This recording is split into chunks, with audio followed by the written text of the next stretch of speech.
আরে তুফান আইছে রে, তুফান তুফান, তুই করছস কি সাহস? তোর উপরে তো আমি খুশি হয়ে গেছি গা, কলজাটা ভরাই দিছস। ওই ওরে তো গিফট দিতে হইব। এটাই ওরে দিই, দিয়া মারলে গিলুমিলু সব বাইরে যাইব।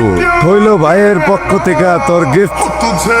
থ্যাংক ইউ ভাই, ওয়েলকাম। গিফট দেওয়ার আগে একটা কথা কই, তুই আমার পোষ্য হয়ে যা, ভাইয়ের লগে কাজ কর, দুইজন মিলা কোটি কোটি টাকা কামামু, পুরা শহরটারে রাজ করমু। আপনার জন্য গিফট নিয়ে এসেছি। এই মিষ্টি নিয়ে আয়। প্রথম শহরে এসে খালি হাতে আসি কেমন? সবাই মিষ্টি খাওয়ান। সবাই রে দে, তুই আনসাস বইলা খাইতাছি, নাইলে কিন্তু খাইতাম না।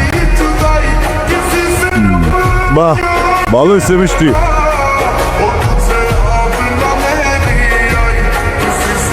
তুই কি মিষ্টি খাইছ?